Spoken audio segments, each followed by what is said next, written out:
We'd like to welcome you to the special joint meeting of Planning and Zoning of the Commission and the Parks and Recreation Commission as we discuss the subject, bring up the subject of active transportation. First, we will have a Pledge of Allegiance. Would you stand with me to do that? I pledge allegiance to the flag of the United States of America and to the republic for which it stands, one nation, under God, indivisible, with liberty and justice for all. You may want to say it's the meeting of. Oh, okay. Staring. I forgot one little part. This is the meeting on October 9th, 2018, on Tuesday at 6 p.m. here in the City Council chambers. I'll turn over roll call to Rudy. Commissioner Schroeder. Present. Commissioner Gage. Vice Chair Heck. Present. Commissioner Shanebeck. Here. Commissioner McGraw. Here. Vice Chair Bory. Here. Commissioner Kreidler. Here. Commissioner Bucine. Present. Commissioner Frank. Here. Commissioner Moeller. Here. Chairwoman Nesser. Present. Chairman Standage. Here. Commissioner Howard. Here. 7 present on the commission, 5 present on the Parks and Rec Board. We have a quorum, Mr. Chairman. Okay. Thank you, Rudy. Our next item will be the main course for tonight, which is a public hearing on active transportation. Presentation, discussion, and public hearing regarding the city's ideas and plans that are being developed for in the future. Dean Chambers and the consultant team of J2, along with the city staff, will present a working draft of the plan for us in order to receive input, comments, and revisions to the two commissions here. Larry, do you want to address something? Sure. I'm just going to do an introduction here of Okay. Dean because I think I'm staff where it says staff there. Larry Kirsch, Director of Development Services. Just go back a little ways. The city received a project through MAG, the Maricopa Association of Governments. So there was $160,000 of federal money that went into this. We applied for it. They created kind of a program. We kind of pushed some buttons down there and said, hey, you have funding for certain types of planning. Could you free up some money for some active transportation funding? They did. And the city had to match it with $60,000. So we went through a consultant selection process. J2 was the selected firm. Been working on this really before we signed the contract. I think it was last November, I think it was kind of when we got started. So Dean Chambers is here. He's kind of going to walk through the project history, kind of say where we're at with the project, some of the early recommendations, see if you have yourselves any input, feedback, and then we can have a public hearing. That's all. Thanks. Dean Okay. from J2. Thank you, Larry. Hi, Dean. Hi. Thank you, everyone. Glad to be here. And I'll jump over here and let's see.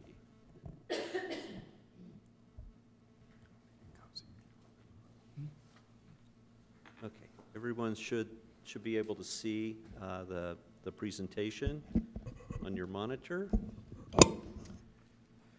So, as Larry said, we started back last fall or winter, and we've done a tremendous amount of outreach to the community and through stakeholders. And active transportation, I want to make sure everybody knows what that means. It's really everything that doesn't have a motor is the best way to think of it. So, in the old days, it was bike, pedestrian planning. Now we call it active transportation. So some people say it has a heartbeat. So it includes horses in that. So some of the trends that are happening nationally are mode share of People, it's that last mile from transit. While Apache Junction does not have transit today, in the future, most likely there will be transit. So that last mile to and from transit to your home or to work is a real gap that occurs. So walking and biking and having those facilities to get to transportation, that part of transportation. Walking and biking is on the increase. Children walking to school is increasing. However, it's nowhere near when I was in elementary school. It was very high. It had decreased over time, but it's on the rise again. Equity. People of lower income, of color, are more likely to use active transportation and transit than have a motor vehicle to drive, and also have the highest rate of fatalities. Safety, pet and bike fatalities have increased over the last 10 years. And there's much debate on that. That's a function of volume and lack of safe facilities. People are trying to get out and walk more, bike more, but there may not be facilities. And but speed is typically one of the highest factors, the difference in speed and crossings. So those are things we focused on. And of particular note for Apache Junction, nationally, I was blown away by the statistic, 1.7 million jobs connected to the horse industry and tourism. It's very, very large in the horse industry in Arizona and especially Apache Junction, and this plan addresses that.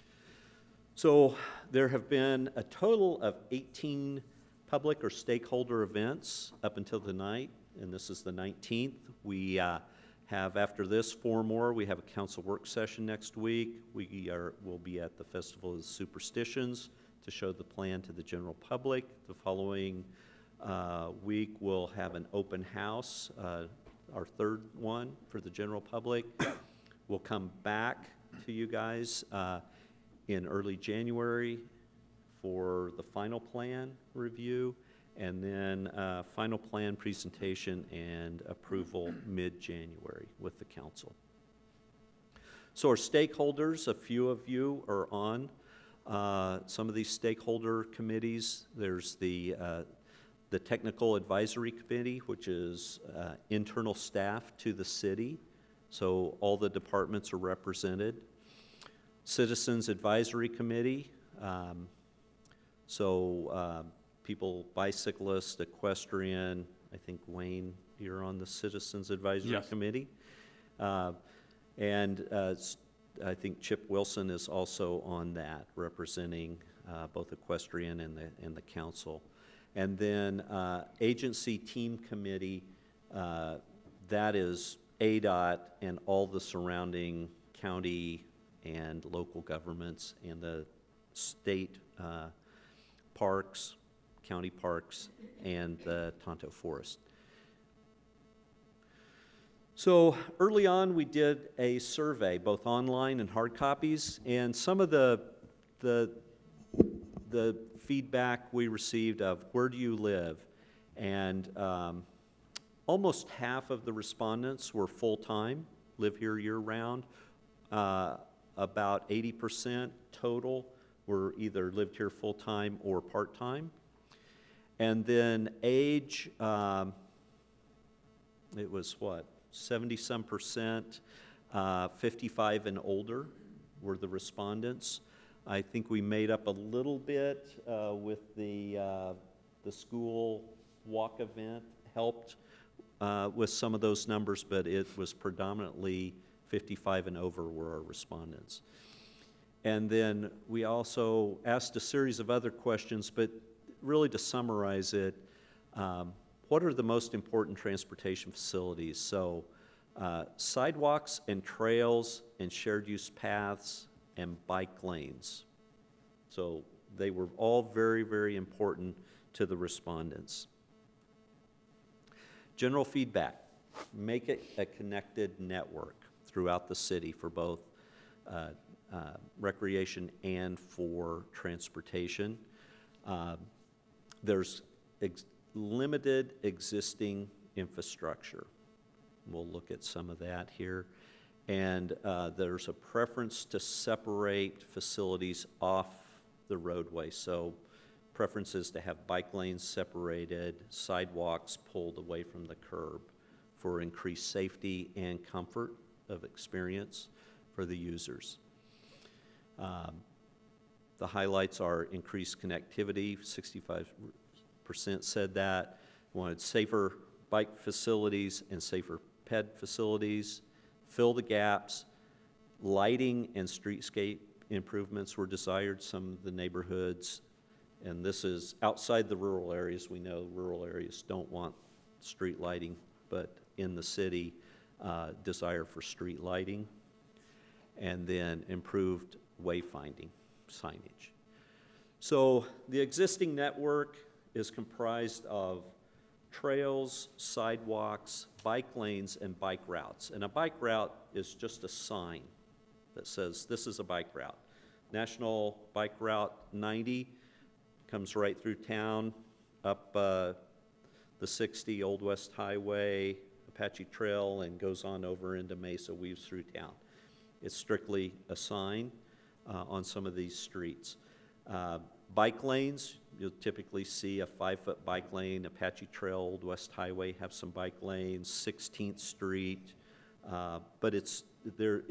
When you see the blue and you see gaps, the blue lines don't connect, that's a gap in the network. The red are sidewalks. Some of the neighborhoods have very good connectivity, but there's some gaps, especially on collector streets and some of the arterials. And then the yellow and browns are existing trails. Some of the trail networks are along arterial and collector neighborhood streets, and then in the open space of the north area along the power line and the east power line open space. The trail network is very connected currently once you're in the open space. So safety, what is the existing condition? So there are 71 pedestrian crashes and 8 fatalities since 2009, 102 bike collisions, and 3 fatalities, again, since 2009. And if you do the squint test, you can see there's a high concentration along Apache Trail between Meridian and Idaho, and many of the other crashes are along arterial roadways. So that tells us those are priority first, and it also, we know those are the high-speed roadways where there's that difference in speed between bikes, pedestrians, and motor vehicles. So our guiding principles, this was a request of the city, and this is a trend in planning, is the 6 E's, that there's education, enforcement, encouragement, engineering, evaluation, and equity in the plan. And one of the things that the city desired and is included in our contract is to apply for a bike-friendly community status and a walk-friendly community status. Once the plan is completed, we will fill out that application and apply to those national organizations. Public health and equity, and I touched on it briefly earlier, but we want to promote safety, and again, people in lower socioeconomic situations and of color typically don't have the same opportunities to drive a motor vehicle. They may be using walking and biking more than others. So there is a higher death rate and injury rate when that occurs. So providing good facilities. And right now we don't necessarily have facilities everywhere. And one of the other things, and this is probably, I'm right there, a function of age, of chronic disease is higher in Apache Junction. It's one of the top 5 in in Arizona, and that may be a function of age more than anything, because Apache Junction rates very highly well in some other areas. So it's kind of a bit of an anomaly there. So our goals are connectivity, connect the network, and implement this on a priority-based, logical priority-based program. Try to meet zero crashes, and that's by having improved facilities and education. And part of that is separated buffers, better crossings, and closer crossing distances. And we'll touch on those specifically later. And reduce speeds of motor vehicle when in adjacency.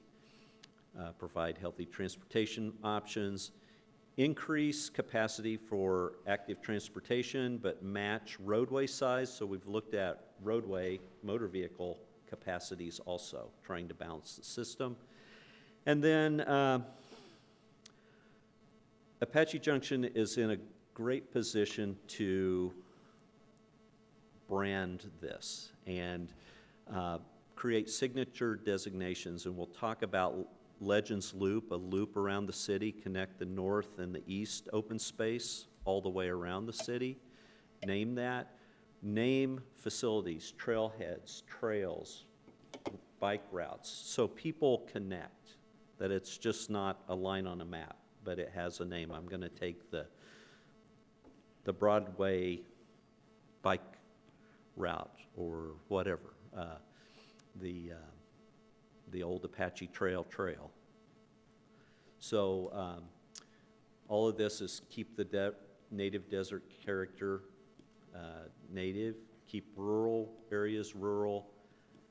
Again, buffering. We're trying to separate. And so with that, also make it the best active transportation community in the valley is the goal. So overall, all of this spaghetti of different colors is all of the bike lanes, bike routes, multi-use trails, multi-use paths. And when I say trails, that's an unpaved surface, so soft surface, granite or soil. Paved is a path, and so it's all the walking, biking, hiking, and equestrian network combined. So there's a big chunk of this south of Baseline on the state lands, and we've met with state lands, reviewed and adjusted the plan. The other is our state lands meeting of protecting access for the future from the existing step-over gates and gateways that the city has installed to get people from public right-of-ways into the open space trail system. So let me see if I can point on here. The Legacy Loop is a shared use path with a side trail, so it's this heavy pink line that wraps all the way around the north side of the city in the open space, down the east side in the open space, through Siphon Draw to the CAP trail, up the CAP trail, and then on the east side, the Apache Junction side of Meridian Road. So you could do that however many mile loop around the city, make it a destination to come to. We know that there is high use of recreation biking on Lost Dutchman, Goldfield, and Baseline. So those probably may balance in some of the priority ratings of people come all the way to Apache Junction to ride those. And then Larry, you call them the Three Sisters, is that it? The Meridian, Ironwood, and Idaho climbs from Lost Dutchman up to the forest. Those are all destination biking recreation, and Silly Mountain is a hiking hotspot, we know. So you can see the orange is connecting the sidewalk network, and the green are the trails, pink are the paths, blue is the bike throughout the city. So having those options. This is an enlargement focused on from baseline up, just to give you a little bit larger view of that. The bike map. So again, a bike can go on a trail. If it's, say, a mountain bike, could ride on a multi-use trail. It can ride on a shared use path because it's wide enough. You share with pedestrians. And, of course, bike lanes. The pedestrians, of course, aren't supposed to walk in bike lanes, but they can walk on sidewalks, shared use paths, and trails. So again, it's a very connected, layered network. So to implement all of this, we looked at all of the street network in the city. So local residential streets would have sidewalks in all of the areas except the rural character areas. The collector streets, so those mid-mile streets, we are recommending sidewalks and bike lanes, and arterial streets, the mile streets, sidewalks and bike lanes. And again, to promote safety, and that's the main network. And these different colors are our analysis of motor vehicle volume and how many lanes are needed. So we've reviewed the 2012 city transportation plan and made a couple of adjustment recommendations. So for instance, Superstition Boulevard currently is a 4-lane street, but is not projected to ever carry a large volume. So under 20,000 vehicles and lower, we can carry that in 1 lane each way with a 2-way turn lane. And we can actually get more volume out of that than a 4-lane roadway. We can get more traffic through. So that could be restriped to add bike lanes and a stripe buffer. So that's an example of a road that could save the city money in adjusting the volume of the bike lanes. Another one is Apache Trail. Currently, it's a 6-lane and Old West Highway. The volume projections don't support that it ever needs that, since it's no longer the cut-through highway. So that a 4-lane section would carry the traffic volumes. And we'll look in detail here on some of those. So the character areas and the road standards currently are based on the downtown area, the rural, the northeast, the Y. Kind of, it's called standard, just the center part of the city, and then Lost Dutchman Heights, really everything south of baseline.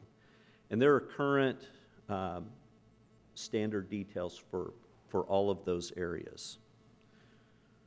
So we looked at the downtown. We'll go through that first. So in the downtown area, there's some existing motor vehicle issues of speed, crossing distance, signal timing to get across a street, and then there's really no pedestrian, or not really, there is no pedestrian or bicycle crossings except at arterial roadways, so a mile apart. So when you read that police report and that crash occurs between a bike and a car, or a pedestrian and a car, and it says not crossing at a crosswalk, well, they may have wanted to go across the street, but to get there, they would have had to have gone a mile around. So we looked at how could we help make that situation safer. And also we know there's that dance that happens out in the middle of the median. So right now, if you want to make a turn into a a street or a business, you pull over and it has the left turn pocket, and you get in there and you have to do that cross with another car, and sometimes you can't see down the road because there's cars stacked up in that left turn pocket. So we're suggesting eliminating that.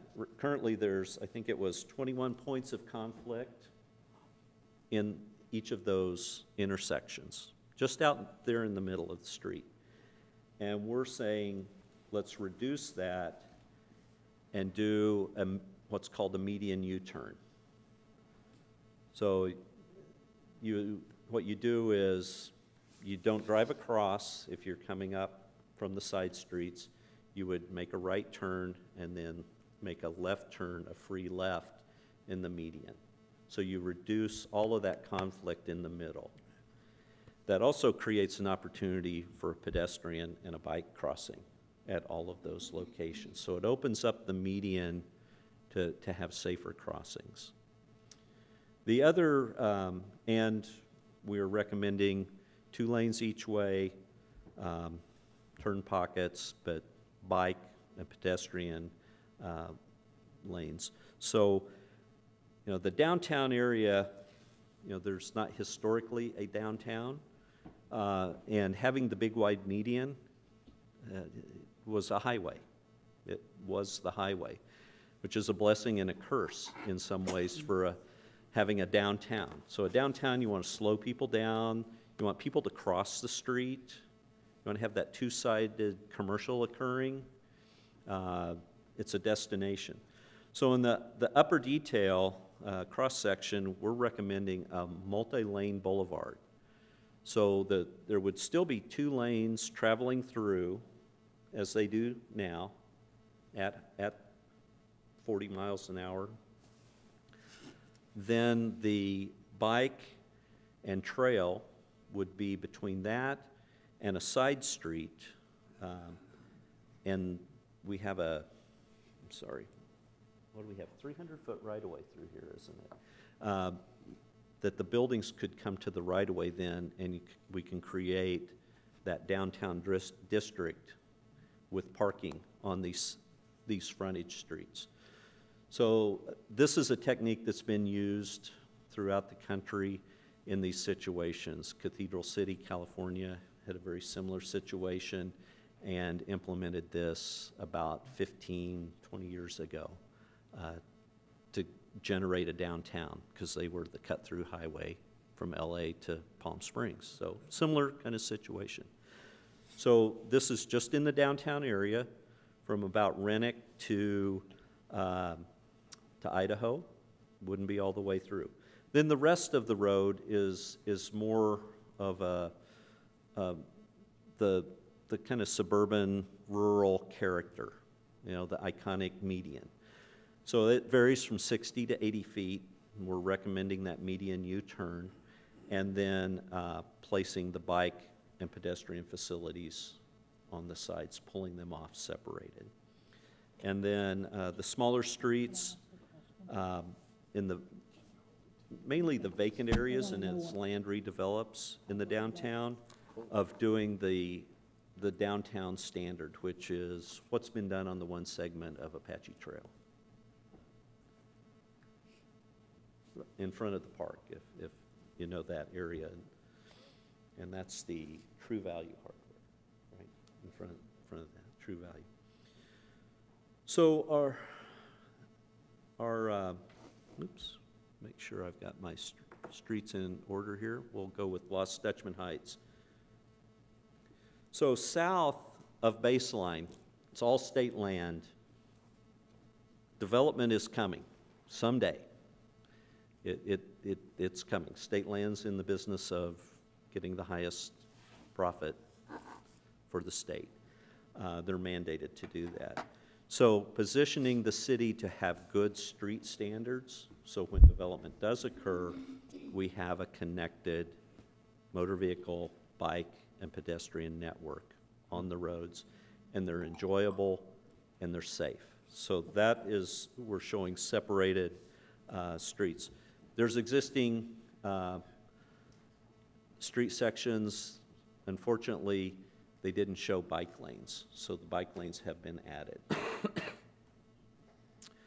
The rural areas, keeping it rural, so really everything is a local street would basically remain the same, except maybe have a trail sign that you can ride or walk along the side of the road, maybe grade a little swale to catch some water, but just keep it like it is. As it becomes like a half-mile street, so say Teepee, that does line up with the school, adding a sidewalk on one side, a trail on the other. Still share the street. These are 25-mile-an-hour streets, so you can ride your bike in the street safely. And then once we go up to like a collector or an arterial road, add bike lanes and sidewalks. This is a situation where we changed the arterial section. It was 4 lanes with no turn lane we changed it to 1 lane each way with the 2-way turn lane because we can carry more traffic in a smaller area and try and keep it more rural feeling and have the safety of the turn lane. And then standard streets, most of these stayed very similar, and Aaron, help me out. The neighborhood streets or the collectors only had sidewalks on one side. They did not have sidewalks. So we added sidewalks, and then for the collectors and arterials, the sidewalks were attached, right? Or they were only 4 feet wide. So we widened the sidewalks and detached the sidewalks and added bike lanes to the collector. I don't think there were bike lanes on the collector before, only on arterials. So we wanted to get it in that higher speed network. So the trails map, again, is anything that you can bike, ride a horse, or walk on. It's multi-use. So keeping that existing trail network out there, maybe doing some kind of cleanup of some extra trails or wildcat trails, but keeping all those access points, making sure we have those access points as development comes with state land, if it happens. Right now, as long as you have a state permit, you can step over or walk or ride over those step-through gates and pass through state land to City of Apache Junction land. So there's officially not a trail there, but you have legal access as long as you have your permit. If you're on city land, you're a citizen, you can be on city land. But again, we're recommending that Legends Loop all the way around the city. We are recommending shared use paths, which are just part of the standards along Apache Trail, Old West Highway, Apache Trail going northeast, and adding down Phelps Drive and connecting south and getting a crossing over the US 60, and the same on Weeks Wash, getting a path along Weeks Wash and a crossing over the freeway, and then connecting down into that new network to the south. And our trail standards, we have backcountry trails, so if you're like up on Silly Mountain, those are backcountry trails, 2 to 4 feet wide. Most of the trails out in the power line open space are those 2 to 4 foot trails. But there are times like the old maintenance road for the power lines. That's a wider trail. That could be 4 to 8 feet wide, so a little higher volume. There should be some connections through, and we've defined those on the plan. And then the shared use paths, I talked about the paved path, and we always have an adjacent side trail. So a horse could ride, if desired, to connect the city, and you could jog, because runners and some walkers like that softer surface. So priority projects, that's a lot of data. These are the next 5 years out that are already part of the city CIP. And these tag on to make sure that active transportation projects are a part of that.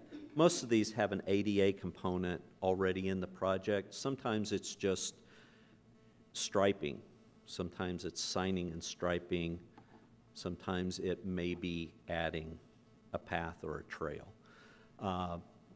But if you look at this, the majority of these, especially up from 18 through 22, are arterial roadways, are places where there's, you know, the most safety issues and most volume of use.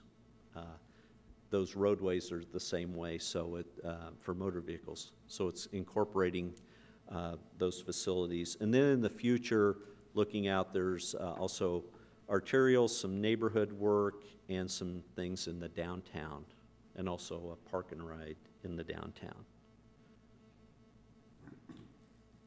And with that, thank you, and any questions I can answer for you. Okay, I know that was a lot. for the commissioners, we'll take a round, but Tess had one to begin with, and then we'll start with Mr. Howard over here and just work around, okay?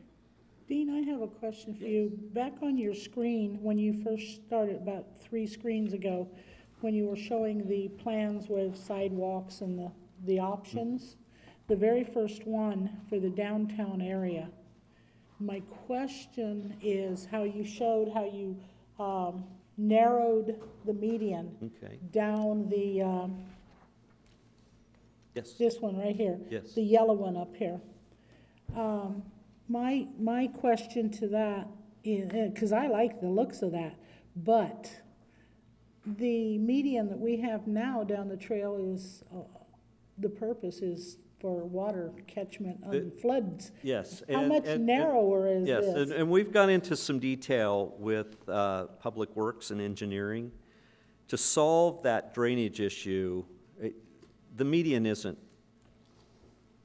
there's still the floodplain on the north side of Apache Trail. And that floodplain and flooding has to be solved upstream. Okay. And that really is starts all the way up Apache Trail, out almost Hackamore Road, and that drainage area comes down. So it needs to get solved before it gets downtown. So it really is probably, some of the preliminary discussions have been looking at the areas kind of across from City Hall. There's some BLM, RPMP lease area.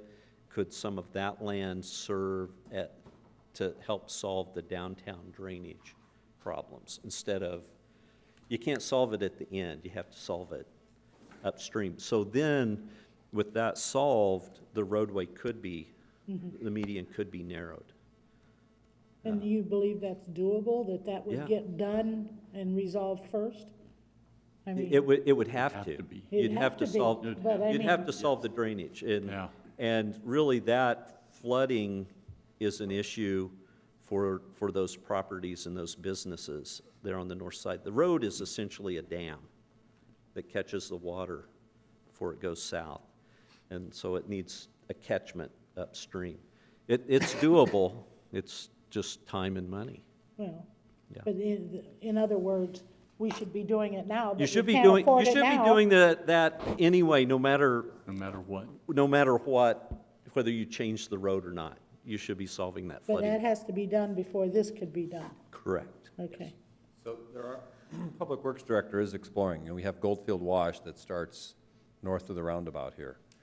And as Dean said, that federal land that's to the southeast where the old county park was, where you see the pads laying there, that is a possibility, and there have been some very, very, very preliminary discussions about maybe there could be some stormwater retention or detention up in that area that could, but I think all along the trail, there's probably multiple opportunities to look at some flooding issues, taking lands out of the floodplain, but as Dean said, all those have to happen upstream. So that's just one example where that's could be a possibility. And then using those facilities for trails or trailheads and things like that we've talked about. So Flatiron Park, that just happened in the last month, is the city has bladed a trail on the north side of Goldfield Wash over through the Nest property, and they've given us an easement, and it's just a 6-foot wide trail. But to start building trails along these washes, like a lot of other cities have, just like we've talked about Weeks Wash. So the city owns a lot of Weeks Wash, but we don't own all of it. So as developments come in, this plan can help guide us, say, you know what, as part of our plan, we'd like you to dedicate 10, 15, 20 feet or something to continue a trail. So that's up and down these washes, I think, are opportunities for future paths and trails. Thank you. Okay. Mr. Howard, let's start with you.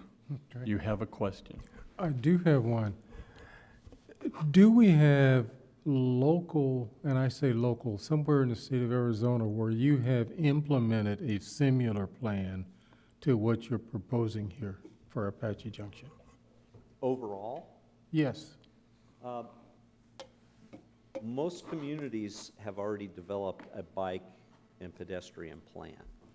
Apache Junction is lagging a bit in that. So we've worked with the city of Mesa recently on implementing some of the elements of those plans. So Stadium Connector through Mesa, the Rio Salado Trail in Mesa,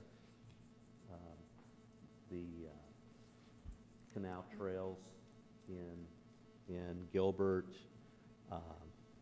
Aaron, how many trailheads and trails have you done for City of Phoenix? So that's where all of those things started. I worked on the Scottsdale Trails Master Plan. So all of those wonderful trailheads and crossings under roadways started with a plan like this. They just weren't called active transportation in those days. They were still called bike, ped, and trails. Yeah, one of the reasons I asked that question, Apache Junction is relatively small. And the cities you've mentioned are all much larger resource pool. Yes. We would have to come up with a lot of dollars in order to make the proposed plan happen. So quite a bit of this is as development occurs. The city has new standards that the person developing would build. Okay. Not the city building it. The development would build that. Okay.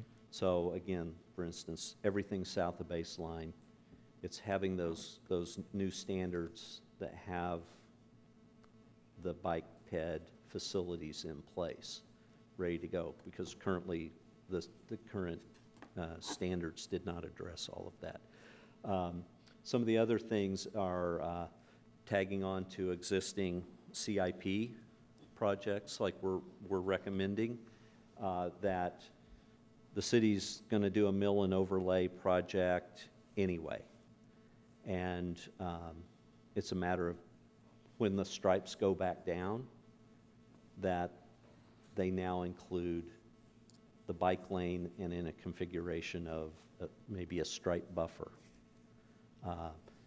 ADA is going to require the crossings and the sidewalks anyway in most of these. So you're having to do quite a bit of this. It's not that you're biting it all off in one chunk. You know, the downtown and Apache Trail, you know, needs to catch up with, you know, pavement and ADA. There's some signal issues that some of that's just timing on that. That's almost a no cost. So the downtown section we talked about, that's an expensive piece. That's a total new construction. So while it looks like quite a bit, it's not huge dollars day one. Okay. Okay, next. I don't have any questions. I think the plan's looking really great. I definitely think the reworking the turn lanes on the trail is definitely a priority. That's definitely been tricky forever. So, no, I like the plan very much. Okay. Okay, we'll come up here. Thank you, Wayne. Yeah, Dean had two questions. One, when you were discussing as an example, Superstition Boulevard and the transition from 4 lanes to 2 and a turn lane. Yes. What happens when you get out of Apache Junction and you get into Maricopa County?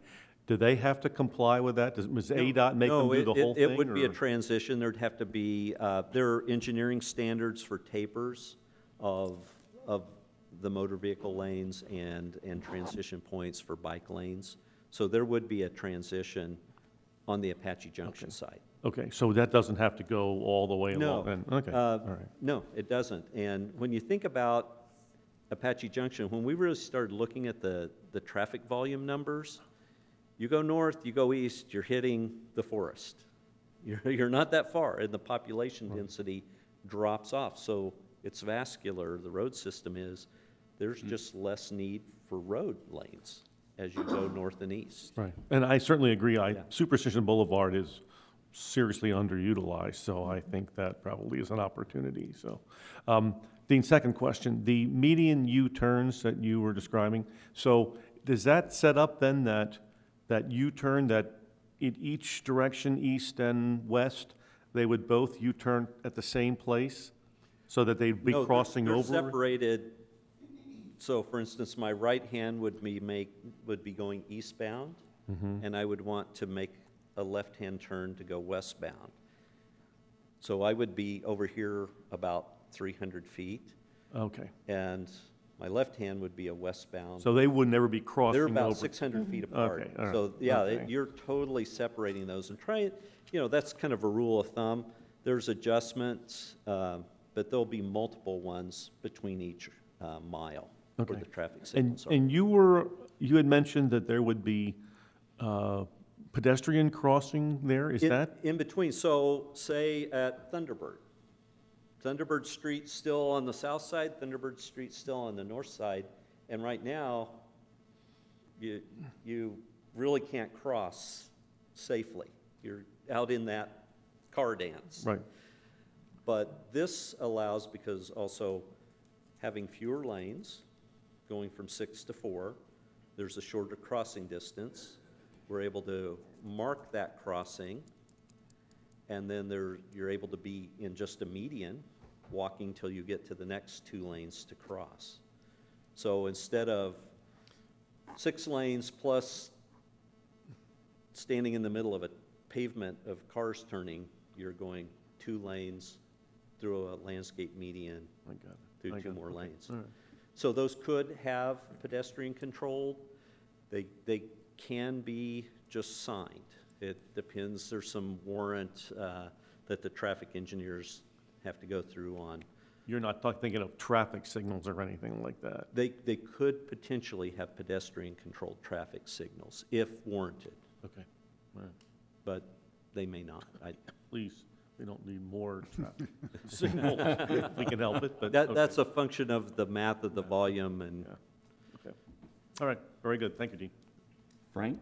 The only thing I noticed is we're on the Legacy Loop, where it's going to cross state lands, and you need a permit. It's not enforced. I've been on state lands many times without being accosted by anybody asking for my permit. But as we look at this becoming a branding thing for Apache Junction and more use, I would like to see perhaps some way we can grease the skids to make that permit more accessible for especially winter visitors who have no idea that it's even necessary. So, excellent point. That part through the state land, it's their developer building all that. And for their developer to build it, it has to be, the land is sold and is privately held and then developed by the developer. And so the caveat would be the developer needs to have that as public open space and public Well, trail. in the meantime, in the undeveloped land that we're still using for part of the legacy loop, we're gonna have the same issue. You're on your own, you have to have your $20, is it so still somehow we- $20 permit. I would see us wanting to make that more accessible to the people who are gonna use it, if we can Yeah, somehow and incorporate that. that's an issue with all state land. Yeah. While they may have allow an access point, you have to have that permit. Permit. Right, Yeah. thank you. Okay. I have one question and then a comment, and the question might be more for Liz about, remember Parks and Rec back 10, 15 years ago, worked on, had a committee to look at possibly buying the land that ran north and south on the east side of the city, like you show, and then across the land across the top. And the reason that didn't go anywhere is because we didn't have the money to buy the land. It was, if I remember right, Liz, it was about 1/4 mile wide, the strip of land that ran north and south, and then across the top, and there was, I don't remember, it was either something like 3 million or 30 million. I don't remember anymore the figures. But we didn't have the money then, so how is that any different than us now buying this land to do the same thing? Well, first, so you're talking about the Open Space Committee had done a Yeah. report many years ago, and that was one of their recommendations for being able to conserve that area and being able to have the use of it. So yes, we would have had to purchase it from the state, and we definitely did not have that money, nor do we have it at this point. But I think this plan is talking about that we don't necessarily need to do that. So all of the green, so sort of the 7, I guess I'll say there, in 7 green. acres. Well, the 7 that is on our little diagram here that I'm looking at right here, all of that is BLM. So we're already halfway there for the Legends Loop. And then what Dean is saying, and Dean, you can jump in if I'm saying this wrong. As we develop this land south of the 60, we'll be asking that those developers are going to be incorporating this trail into that plan. And that's kind of what's been done in a lot of other communities. And so that will happen with development, not necessarily the city purchasing it. It would be like Arroyo Verde, like a lot of our other areas where we have had Renaissance Point put in the trail that's along their wash, as well as Arroyo Verde here in the more central part of town, well, I guess right about here. They had to put it in there, and that's open to the public to utilize, so that's how this would be as well. Does that answer what you're Okay. saying? So you feel comfortable that developers or whoever is gonna give us a swath of land? Well, that will be part of and I will turn it over to planners, but I think that that's part of the whole, with planning, and then when a development agreement comes in and approving that plan, but I will turn that over to somebody. So when we met with the state 2 weeks ago, I think it was, the concern really was, say, in the northwest part of the city, where you're traversing over state land to get to the BLM, to the power line corridor. So the idea, I think, that Dean had mentioned was that if that land ever developed, it would be part of the development process that we would reserve a corridor. So right now, there's a spaghetti loop of trails in there that might be consolidated into an access point somewhere. So it could be on, the middle, the east part of the developer's property to get to that kind of green belt, if you want to call it that. As far as the state, the 7,700 acres or more land, I think the state views that as a positive. I think developers nowadays are developing, they're putting in sidewalks, they want to have access to trails. That's just kind of how development is moving.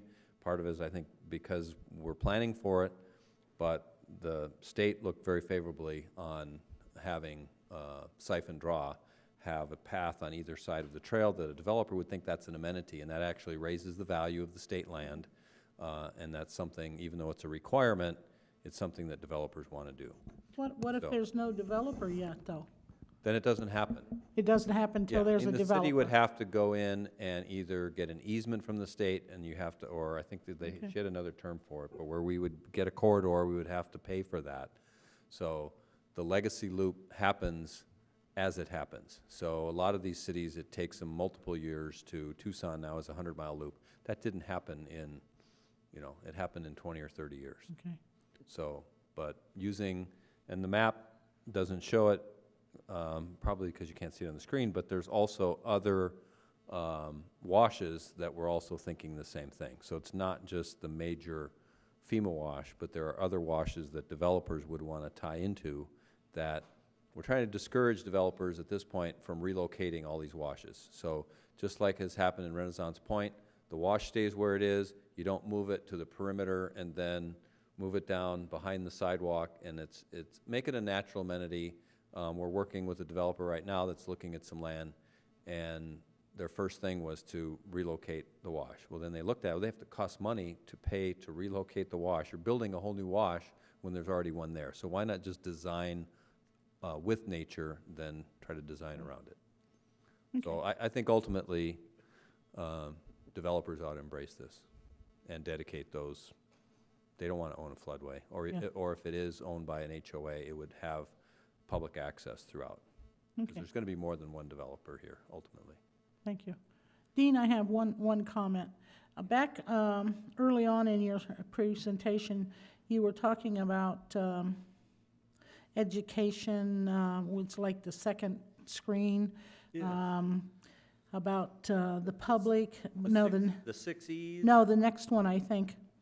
We want to, You're talking about promote, right along in here, you're talking about, the whole idea for this is promoting, so making it more walking and bicycle friendly in the city, Yes. and the connectivity, and then you get down to the second section here where it says safety, decrease and strive for zero crashes, provide safety education and all.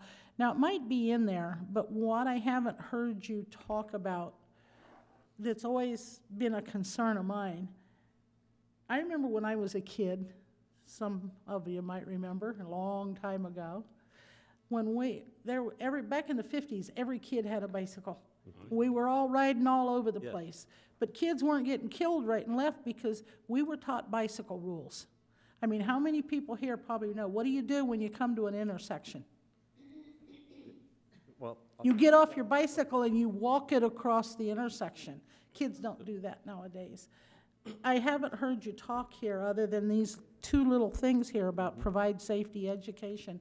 I think part of this, if we're going to be very proactive and push for bicycle use in our city, we need to do something about teaching bicycle rules and education. so working with police and the school district would be the perfect combination. I grew up in a city that the police had a bicycle education program, and we actually had to tag our bikes. Right. You had to get those little license plates and that they you were got. this little band that went on your bike. Yeah, and you got had the to rules. have that, and you had to have passed the bicycle education to be able to ride your bike out in public and be able to park it at school. So yes, we will add that recommendation Good. to the plan. Thank you. Just back on the state land, we're trying to position the city, because state land is like a private developer, they sell it to private development, is position the city to make sure we maintain the existing access points, we get trails dedicated, and easements and trails dedicated connecting public lands, so a right-of-way to open space, or through like drainage corridors and along streets. So we're trying to position the city to be in a good spot Thank with you. them. Okay, I'm going to pass over myself for right now. Robert? Most of my questions have been asked. No questions. Okay, I would Heather? just like a clarification. Yes. So will there be just 2 lanes down the Apache Trail? 2 on each side. 2 on each side. Currently, there's 3 each side, so 2 each side. I imagine you probably did some kind of study for when we have winter visitors influx Yes. and like, And we've looked at those numbers, projected numbers, out into the future, and current numbers, seasonal even, and the volume is just not there to support that 6th lane. If you were building that road today, you would never have built that 6th lane. really? Yes. It always seems like I get stuck in traffic. That's why I was like, really? And That's the traffic is a route? perception, too. So I always like to use downtown Chandler as a great example, because it was 6 lanes. It's now 4. And we did that project for the city, and that was the toughest battle. The perception was traffic is terrible, you're gonna kill the businesses in this area, nobody's gonna come here. Tax revenue went up 10% after the road was changed from 6 to 4. So it does work. It does work because you want them to go to the restaurant, the business. You don't want them cutting through. It's cut-through traffic will move. You want to have capture the destination people and make it more enjoyable. It does work. And then I have one more question. For the Lost Dutchman Boulevard, what was your plan for that? For Lost Dutchman Boulevard, was that, Yeah. or Was that not the right one? Superstition? No, Superstition, you're right. I was calling it. Superstition Yep. Boulevard. It's currently a 4-lane, and again, the volume is not there and not projected to be there. And there are no bicycle facilities, and most of the sidewalk is right up against the curb.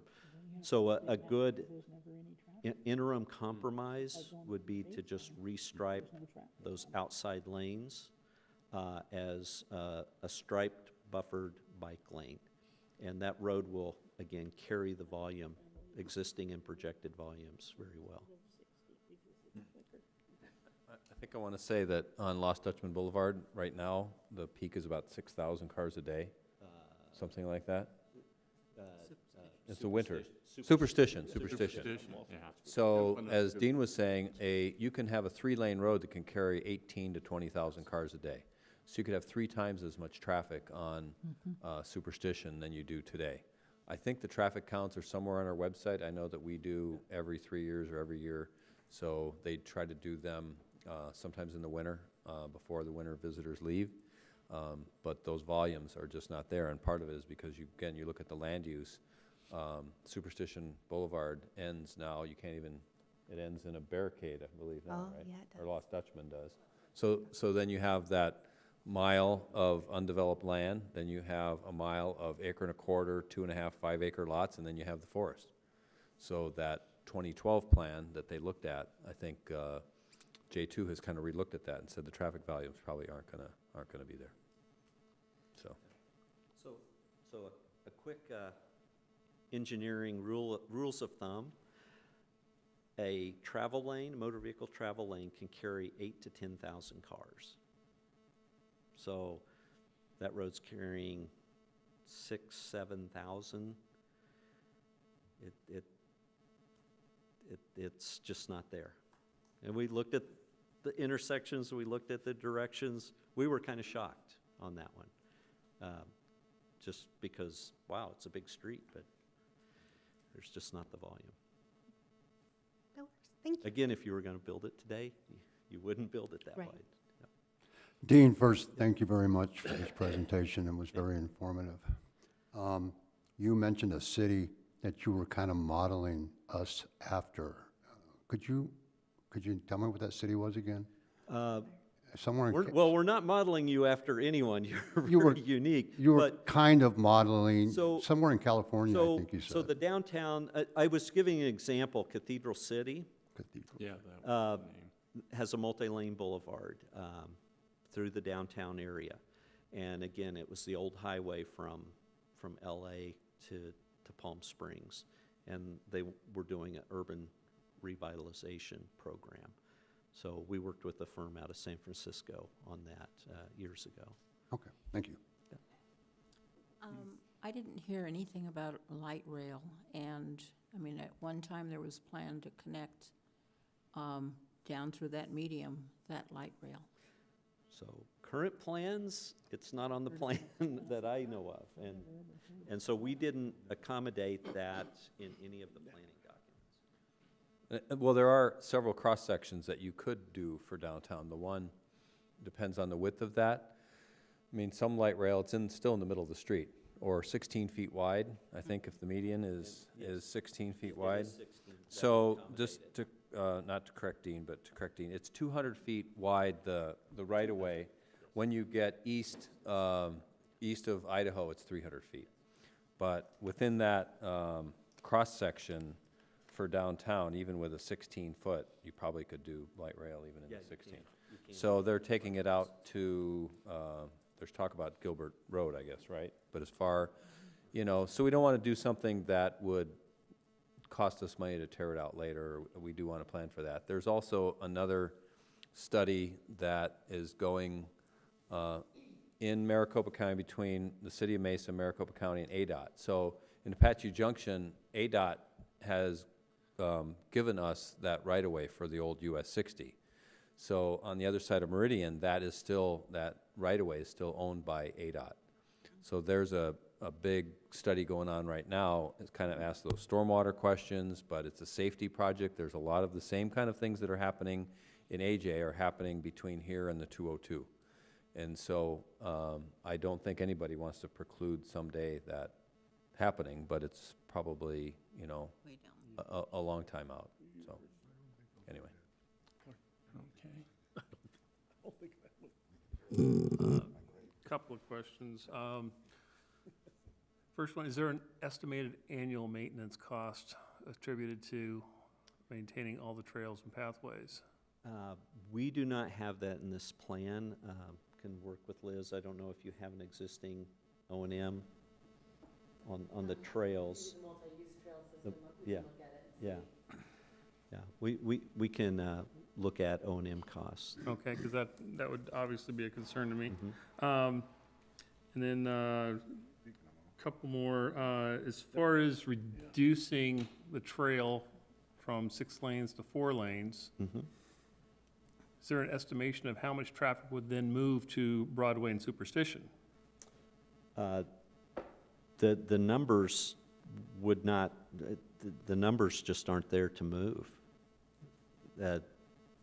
It would still have enough volume to still be a cut-through. The only thing that might influence someone to take an alternative street would be if the downtown from Rennick to Idaho was pushed in the multi-lane configuration. That multi-lane can still carry the volume, but we would recommend decreasing the speed to probably 30 miles an hour through that segment. Okay, yeah. So it would be more of a speed issue, not a volume issue. Okay, all right. If 'Cause that I was helps. thinking with that reduction, some people would avoid that and use one of the lesser used Only if they want to go arterials. Okay, fast. I mean, it's not a volume function. okay. And the last question I have is going to kind of piggyback on some of the other, as far as with the state trust. That's been answered, but can you reiterate on the BLM, any agreements with BLM land as far as the development, how that's going to be developed, intergovernmental agreements, memorandums of understanding, things along those names? So what is shown here? Let me get to. Let me just run all the way to the bottom here. Okay, so everything is in the light green. Liz called it the 7. Everything that's in the light green is currently under a recreation and public purposes lease agreement with BLM that the city has had for 20 years. And Prospector Park, the rodeo grounds, and Silly Mountain are all within that recreation and public purposes. They have their own separate leases that are kind of like a higher level of plan review that you had to go through. Okay, so to we put those we in. don't have to do anything special with BLM to say that this is what we're doing then? No, that's already Okay. part of the plan. Yeah. It's already Okay. part Yeah. of the, yeah. Yeah, and that shared use path and the trailheads, they were on the 1993 plan. And I'm assuming that was part of your lease submittal. So Okay. that, you're in really, you have really In good, good shape there, on, just not, on that. not with state trust. Yeah, Okay, and that was to position you to be in a good position with them. very good, thank you. Well, I have few questions for you. I started with the trail. No, I started with the trail. To start with, starting at Tomahawk, reduce the speed to 30 miles. Starting at the college, 25 miles all the way through. That's number one.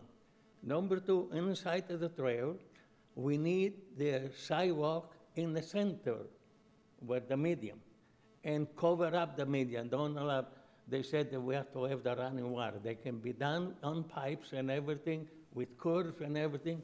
Then people can walk and enjoy the center of the town. So the speed up to 25 and have to be enforced. If they do over, given to them. That's number one. Number two, the baseline. On the baseline, we have sidewalks from Goldfield to Tomahawk, but from Tomahawk farther west, we have nothing. And what we have there? We have the city with their office, with a lot of traffic. It's not safe for a bicycle there. It's not a bicycle trace, it's not a sidewalk. You want a safety, baseline has to be finished from Goldfield to Mesa. Because that is the most dangerous piece of road. Because I live on the road and I seen it.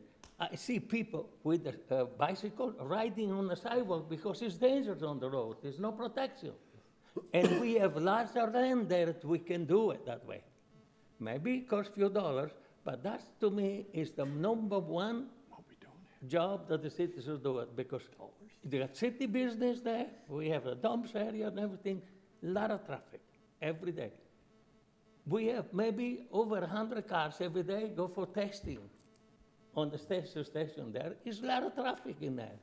I don't know if you guys check the traffic, but I'm very critical on that, okay? I'm the one I brought over here, the roundabouts. I give it the first drawings on the roundabouts, the city move it out. And I suggest the roundabouts on the trail. That's where you control all the speed, you control all the traffic, and the safety for the pedestrian. And the speed is number one, because it's not safe to drive on the trail. With a 4-foot lane, it should be at least a 5-foot, but anyhow. And the cars that go by you, it's supposed to be 45, they go 55 miles an hour. So we have to lower down the speed for safety. If you don't lower the speed, everything you do, you can throw it up in the garbage. Because it doesn't work if you don't control the speed. A lot of people said, oh, because of this, that. Then the winter visitor, they don't like the speed, stay home. Who cares? So simple as that. So to address speed, we are suggesting for new streets and streets as they are reconstructed, that narrower lanes are made. Because right now, they're a lot of old highway, old street standards that are very, very wide.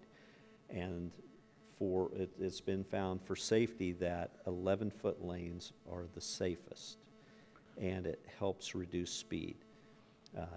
They can be all the way down to 9 feet, but we're trying to do this happy medium in here of 11 feet. We think is a good to help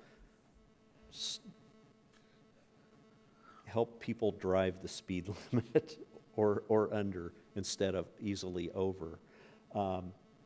The other is baseline, yes, and I'd have to look back at the CIP in the next 5 years. I don't know if baseline was on the 5-year, but I think it's beyond the 5 years. We need it next year.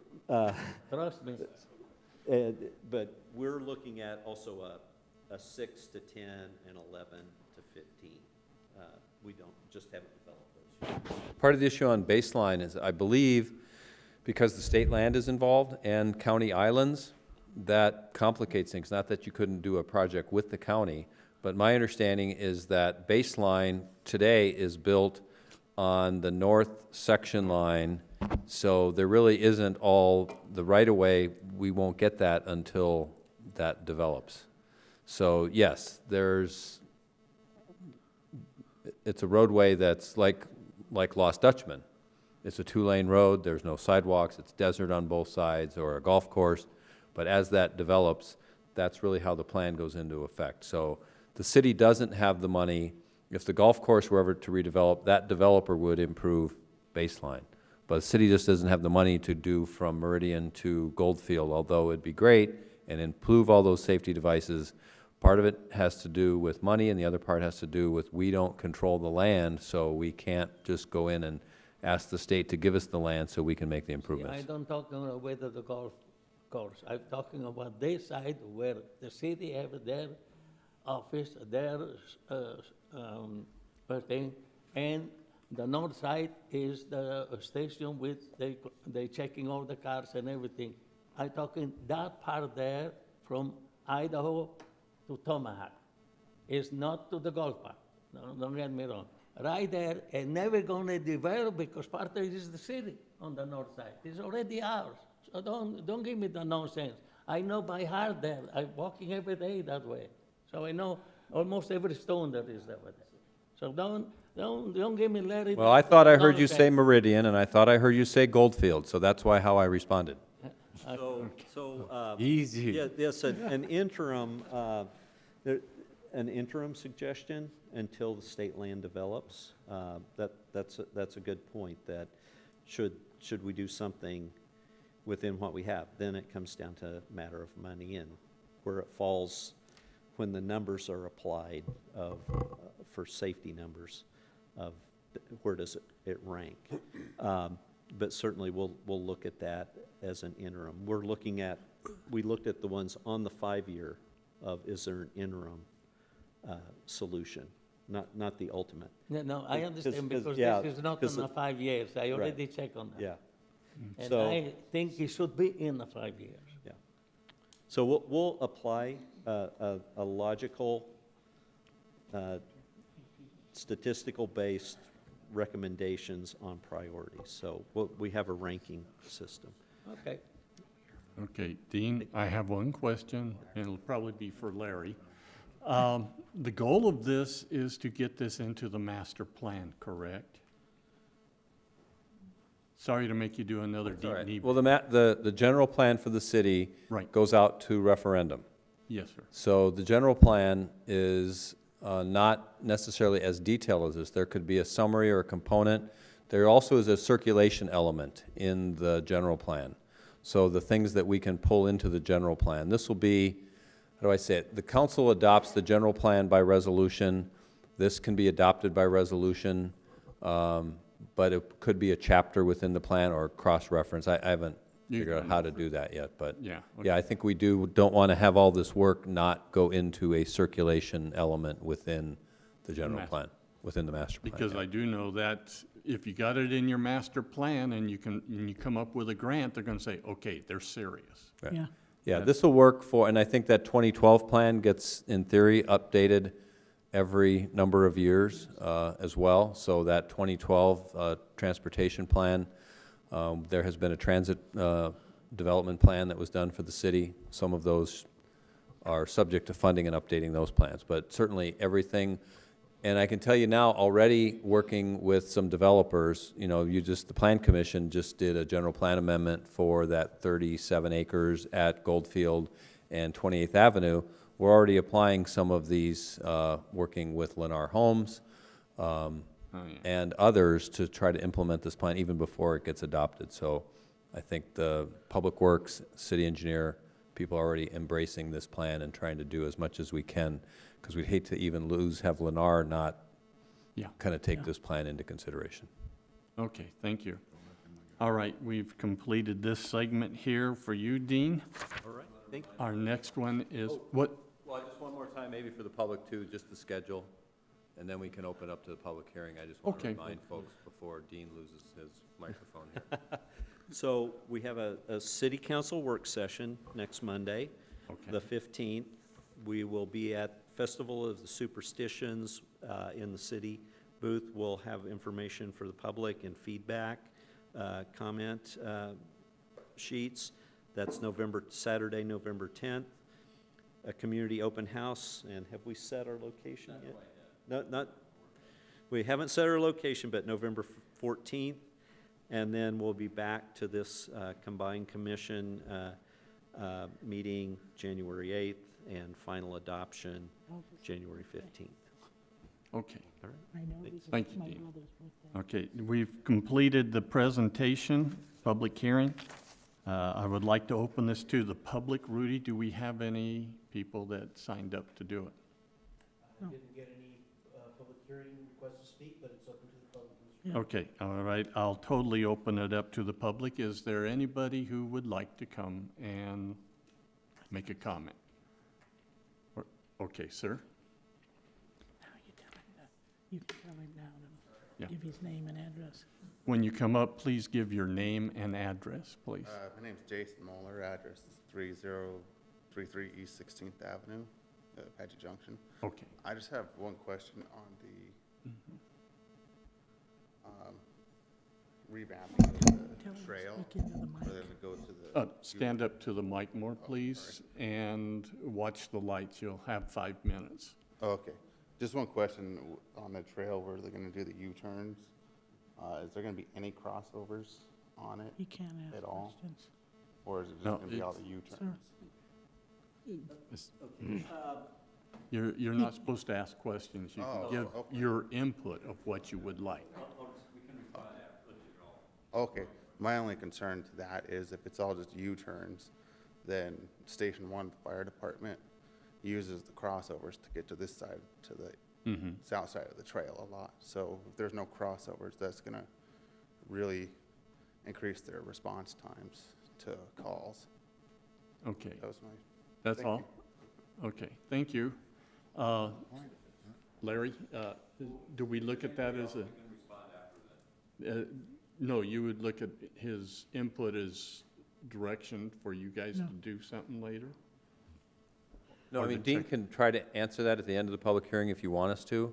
Just saying, if Right. there's other speakers, I've taken a note, and then we will address that as the plan Okay. goes forward. So if there's other speakers and they have other questions, or we can try to address them tonight, or Okay, address let's them go. as. Is Yep. there anybody else who wants to Address. give us input? Okay. Okay, we'll call it quits at that point. And our next deal is, you've already heard the schedule of what's going to come in the future. If you have any questions, call Development Services and Dean's going to try to answer that one question. okay, let's go ahead and do that then. So let me get to that exhibit.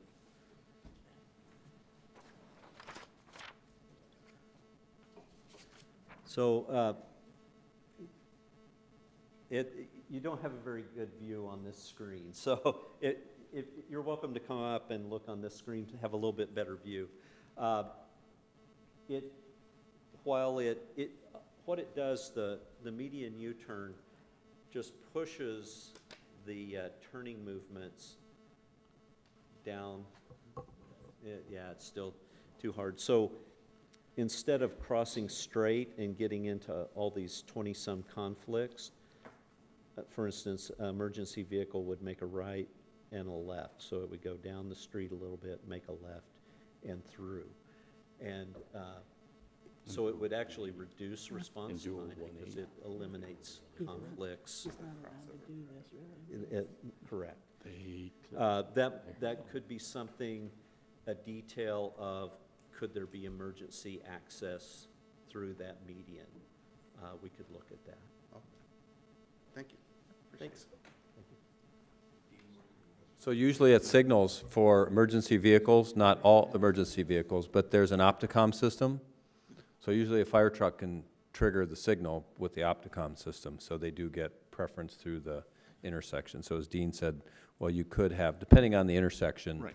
you could have emergency access through there, or, again, fire trucks get in accidents too at those intersections, so maybe again, I don't know all the detail behind it, but I think it has worked in other places that you could explore it. And anything you do, I think we're trying to talk about in a confined area. We're really not talking about the whole trail from Meridian to Idaho, so, anyway.